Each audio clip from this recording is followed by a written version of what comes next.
இன்றைக்கி நம்ம zigzag stitch பார்க்க போகிறோம். ஜிக்ஸாக் ஸ்டிச் வந்து மோஸ்ட்டாக எதுக்கு யூஸ் பண்ணுவோன்னா, அது பார்டருக்கு யூஸ் பண்ணலாம். அது வந்துட்டு நம்மளுக்கு எதனா ஒரு பிக்சர் போட்டிருக்கோம் ப்ளவுஸில், அந்த ப்ளவுஸுக்கு ஃபில்லிங் வேணும்னா ஃபில்லிங்க்கு மோஸ்ட்டாக ஜிக்ஸாக் யூஸ் பண்ணுவாங்க. நான் வந்துட்டு ஃபஸ்ட் ஸ்டார்டிங்கில் கொஞ்சம் பெருசாக போட்டு காட்டுறேன். நீங்கள் வந்து ப்ராக்டிஸ் பண்ணுங்கள். ப்ராக்டிஸ் பண்ணிவிட்டு அதுக்கப்புறம் வந்துட்டு நம்ம ஸ்மால் சைஸில் போடலாம். அதுவும் அடுத்த நெக்ஸ்ட் வீடியோவில் பார்க்கலாம், அந்த ஸ்மால் சைஸ் ஜிக்ஸாக் எப்படி போடலான்ட்டு. சரி ஓகே வாங்க வீடியோக்குள்ளே போகலாம். ஜிக்ஸாக் ஸ்டிச்சுக்கு ஸ்டார்டிங்கில் ஒரு ஸ்கேல் எடுத்துக்கோங்க. ப்ராக்டிஸ் பண்ணுறதுக்கு ஃபஸ்ட்டு இது ஸ்கேல் எடுத்து ஃபஸ்ட்டு ஒரு 10 சென்டிமீட்டர் வந்துட்டு கோடு போட்டுக்கோங்க. ஒரு லைன் போட்டுட்டு அதே மாதிரி ஒரு 1 சென்டிமீட்டர் அளவுக்கு கேப் விட்டுட்டு, ஒரு 1 சென்டிமீட்டர் கேப் விட்டுக்கிறேன் நான். ஓகேவா? ஒரு 1 சென்டிமீட்டர் கேப் விட்டு மறுபடியும் ஒரு 10 சென்டிமீட்டர் வந்துட்டு ஒரு லைன் போட்டுக்கோங்க. ஏன் இந்த லைன் போடுறோன்னா, ஃபஸ்ட்டு ப்ராக்டிஸ் பண்ண போகிறோம், அதே மாதிரி ஈவனாக வரணும். ஓகேவா? கேப் வந்துட்டு கொஞ்சம் ஸ்டார்டிங்கில் போடும்போது லாங் ஸ்டிச்சாக தான் போட்டு ப்ராக்டிஸ் பண்ண முடியும். எடுத்த உடனே ஸ்மாலாக போட்டிங்கன்னா வராது. ஓகேவா? இந்த மாதிரி 1 சென்டிமீட்டர் இதுக்கும் இந்த லைனுக்கும் ரெண்டு லைனுக்கும் நடுவில் நான் 1 சென்டிமீட்டர் கேப் விட்டுருக்கேன். விட்டுட்டு ஒரு 0.5 சென்டிமீட்டருக்கு டாட் வச்சுக்கோங்க. ஓகேவா? ஒரு 0.5 சைஸுக்கு கேப் வச்சுக்கோங்க.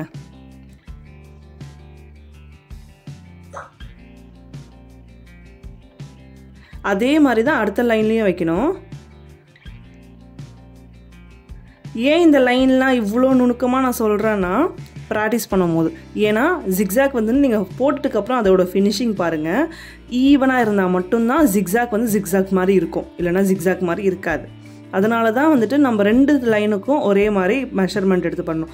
நீங்கள் ப்ராக்டிஸ் பண்ணிட்டுக்கப்புறம் ஸ்மால் சைஸில் ஜிக்ஸாக் போடும் போது இந்த இஷ்யூலாம் ப்ராப்ளம் இல்லை. ஸ்மால் சைஸில் போடும் போது இந்த மெஷர்மெண்ட்டு, இந்த ஸ்கேல் அளவு, இந்த சென்டிமீட்டர் அதெல்லாம் எதுவுமே தேவையில்லை. இப்போது நம்ம ப்ராக்டிஸ் பண்ணும் போது பண்ணிட்டுக்கப்புறம் ஜிக்ஸாக் மாதிரி இல்லைன்னா அது நல்லா இருக்காது இல்லையா? ஸோ ஓகே, இப்போது 0.5 நான் வச்சுட்டேன்னா, இப்போது ஃபஸ்ட்டு ஜரி த்ரெட்டில் போட்டு ப்ராக்டிஸ் பண்ணலாம்.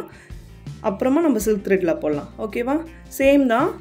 நாட் போட்டுக்கணும். கீழே நான் சொன்ன பொசிஷன் வச்சுக்கோங்க. ஓகே, நாட் போட்டாச்சு. கீழ் பொசிஷனில் த்ரெட் வச்சாச்சு.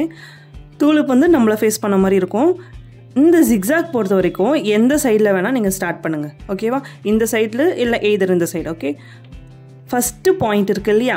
ஃபஸ்ட்டு பாயிண்டில் துளுப்பு நம்மளை ஃபேஸ் பண்ண மாதிரி வச்சுட்டு நீடில் பஞ்ச் பண்ணி த்ரெட்டை வெளியில் எடுத்துருங்க. எடுத்துட்டு நெக்ஸ்ட்டு இந்த பாயிண்ட்டுக்கு போகக்கூடாது, நம்மளுக்கு ஜிக்ஸாக். ஓகேவா? ஒரு பாயிண்ட்டை விட்டு ஆல்டர்னேட்டில் இங்கே ஸ்டிச் பண்ணிட்டு வரணும். பாருங்கள், இப்போ இங்கே விட்டு எடுத்துட்டேன்னா, எடுத்துட்டு இப்போ இங்கே இந்த லைனில் இங்கே தானே பாயிண்ட் இருக்குது, நம்ம இங்கே கொடுக்கக்கூடாது, அடுத்த பாயிண்ட். ஓகேவா? ஒரு லாங் ஜிக்ஸாக் மாதிரி போட்டுட்டு வாங்க. போட்டுட்டு மறுபடியும் எடுத்து பக்கத்தில் ஒரு குட்டி லாக்னால் நான் ஆல்ரெடி சொல்லியிருக்கேன், செயின் ஸ்டிச்சுன்ட்டு. ஸ்மால் செயின் ஸ்டிச், அந்த லைனை விட்டு வெளியில் போகாதீங்க. ஸ்மால் செயின் ஸ்டிச் மாதிரி போட்டுட்டு மறுபடியும் கீழே எடுக்கும் போது இந்த பாயிண்ட்டை விட்டுறணும். ஓகேவா? இப்படி வந்துச்சுன்னா இது ஜிக்ஸாக் மாதிரி வராது. ஓகே, ஸோ எடுக்கும் போது இங்கே வரணும். ஓகேவா? இதுதான் மெத்தட். இவ்வளோதான். இந்த மெத்தடை புரிஞ்சுக்கிட்டாலே ஜிக்ஸாக் ஈஸியாக வந்துடும். நம்ம ஏன் அந்த லாக் போடுறோன்னா, லாக் போட்டால் மட்டும்தான் இந்த த்ரெட்டு நிற்கும். இல்லைன்னா நம்ம இப்படி இழுக்கும் போது அதுவும் கூட சேர்ந்து வந்துடும், த்ரெட்டு பிரிஞ்சு வந்துடும். ஓகேவா? சரி, இப்போ ஃபஸ்ட்டு எடுத்தோன்னே ஜரியில் ப்ராக்டிஸ் பண்ணுங்கள். நான் சில்க் த்ரெட்டில் நெக்ஸ்ட் இதில் போட்டு காமிக்கிறேன். ஓகே, இப்போது நெக்ஸ்ட்டு போடும் போது எங்கே போகிறோம்? இங்கே லைனை விட்டுட்டு இங்கே ஒரு பாயிண்ட் இருக்கு இல்லையா, இதை விட்டுட்டு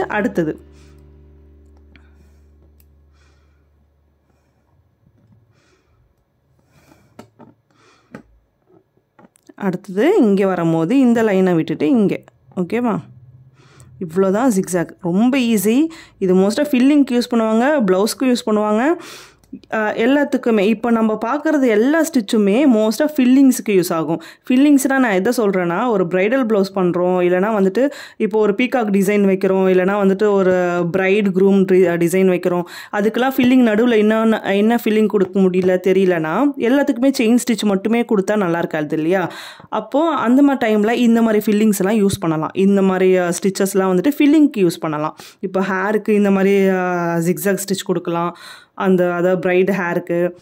இந்த மாதிரி வந்து டிஃப்ரெண்ட்டாக நம்மளோட யூனிக்னஸ் தான் எல்லாமே. நம்ம என்ன க்ரியேட் பண்ணுறோமோ அதுவாக தான் நம்மளோட ப்ராடக்ட் வரும் இல்லையா? ஸோ எப்போவுமே ப்ளவுஸ் டிசைன் போல எல்லாருமே தான் ஸ்டிச் பண்ணுறாங்க, எல்லாருமே தான் டிசைன் பண்ணுறாங்க. ஆனால் நம்மளோட யூனிக்னஸ்ஸு ஒரு இடத்துலையும் காட்டணும்.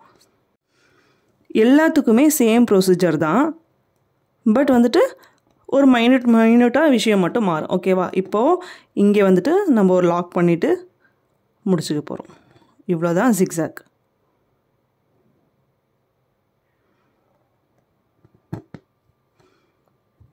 ஓகேவா? இப்போ இங்கே வந்துட்டு கேப் இருக்குது. இது என்ன பண்ணலான்னா, ஃபஸ்ட்டு இதை பண்ணுங்கள், இதை ப்ராக்டிஸ் பண்ணுங்கள். நெக்ஸ்ட்டு இதில் வந்து டபுள் லேயர் ஜிக்ஸாக் போடுவோம். அதாவது இங்கேயும் நம்ம ஜிக்ஸாக் கொண்டு வருவோம். ஓகேவா? அது எப்படின்ட்டு நான் நெக்ஸ்ட் வீடியோவில் சொல்கிறேன்.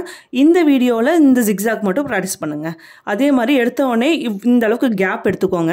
இந்த அளவுக்கு கேப் எடுத்தால் தான் நூல் உங்களுக்கு பிரியாது, அறுக்காது, ப்ராக்டிஸ் பண்ண முடியும். ஓகேவா? நான் சின்னதாக எடுத்தோடனே சின்னதாக கற்றுக்கிறேன்னாலும் உங்கள் இஷ்டம். நீங்கள் கற்றுக்கிட்டா வந்துச்சுன்னா சூப்பர். ஓகேவா? இப்போது நம்ம இதை சில்க் த்ரெட்டில் போட்டு பார்க்கலாமா? சேம் சில்க் த்ரெட்டுக்கும் நான் அதே மெஷர்மெண்ட் தான் எடுக்கிறேன். நடுவில் ஒரு 1 inch கேப் விட்டுட்டு மறுபடியும் ஒரு 10 cm லைன் போடுறேன். இதெல்லாம் வந்துட்டு ரொம்ப மைன்யூட்டாக பார்க்கணும்னு அவசியமே இல்லை, ப்ராக்டிஸ் பண்ணுறதுக்காக மட்டும்தான். ஓகேவா? இப்போ நீங்கள் இதை போடும்போது ஜிக்ஸாக் மாதிரி இருக்குது இல்லையா? அந்த ஒரு ரீசன் பண்ணணுன்றதுக்காக மட்டும் தான் இது. ஓகேவா? உங்களுக்கு நார்மலாக ப்ராக்டிஸ் பண்ணாலே எனக்கு ஜிக்ஸாக் வரும்னா நீங்கள் ப்ராக்டிஸ் பண்ணுங்கள். இப்போ 0.5 அளவுக்கு நான் பாயிண்ட் வச்சுக்கிறேன். ஓகேவா?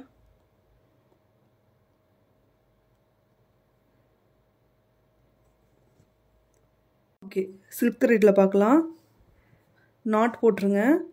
சில்க் த்ரெட்டில் வந்துட்டு பண்ணும்போது எப்பவுமே 2 லேயர் வேணும்னு சொல்லியிருக்கேன் இல்லையா? 2 லேயர் வந்துட்டு ஒன்று இதில் சுற்றிக்கோங்க, இல்லைனா இது சேம் கலர் த்ரெட்டு தான் எடுத்துக்கோங்க. நம்ம இப்போ ப்ராக்டிஸ் தானே பண்ணுறோம். நான் என்ன வந்து டிஃப்ரெண்ட் த்ரெட் எடுத்து நான் உங்களுக்கு சொல்லிக் கொடுக்குறேன். ஓகேவா? இப்போ நான் இந்த 2 கலரும் எடுத்துட்டு சுற்றி லாக் பண்ணி நாட் பண்ணிவிடுங்க. ஓகேவா? நாட் பண்ணியாச்சா? இப்போ இந்த 2 த்ரெட்டையும் கீழே வச்சுட்டு நம்ம சேம் அந்த பொசிஷன் சொல்லியிருக்கோம் இல்லையா? அந்த மாதிரி ஊசி விட்டு எடுத்துருங்க.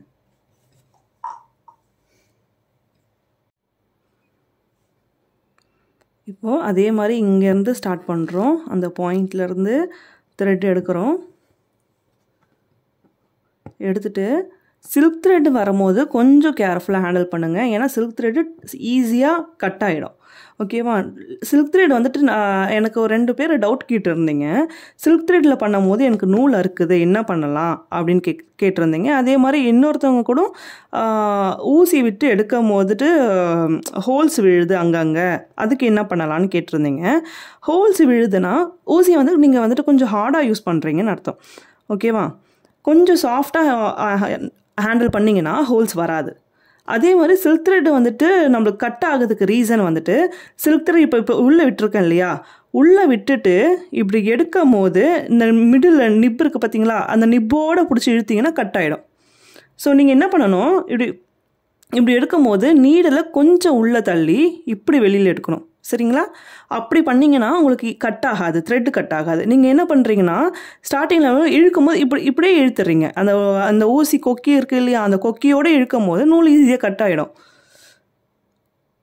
ஸோ அதை பார்த்துக்கோங்க. இப்போது இங்கே பக்கத்தில் ஒரு குட்டி லாக் பண்ணுறோம்.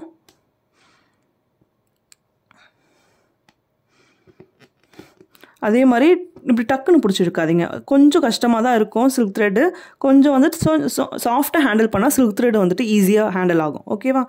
கொஞ்சம் சரி மாதிரி நம்ம ஹார்டாக வந்துட்டு ஹேண்டில் பண்ண முடியாது. அப்படி பண்ணால் கட் ஆகிடும், இல்லை சிக்கிக்கும், அந்த மாதிரி இஷ்யூ வந்துகிட்டே இருக்கும். இப்போ நான் அந்த 2 கலரும் மிக்ஸ் பண்ணி போடும்போது அதோட அவுட்புட் பாருங்கள் எப்படி இருக்குன்னு.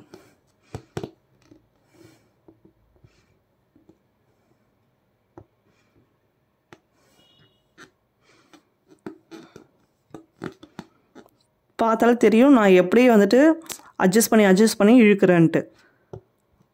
மொத்தமாக இழுத்தாங்க. ஏன்னா நம்ம கொஞ்சம் இவ்வளோ லாங்காக எடுக்கும் போது நீடில் வந்துட்டு த்ரெட்டு வந்து அவ்வளோ சீக்கிரம் வெளியில் வராது. ஸோ வந்துட்டு நம்ம தான் கொஞ்சம் அட்ஜஸ்ட் பண்ணி அதை இழுத்தாகணும். ஓகேவா? எடுத்தோடனே ரொம்ப பிடிச்சி இழுக்காமல் பொறுமையாக இந்த மாதிரி கொஞ்சம் ஹேண்டில் பண்ணிங்கன்னா ஈஸியாக வந்துடும்.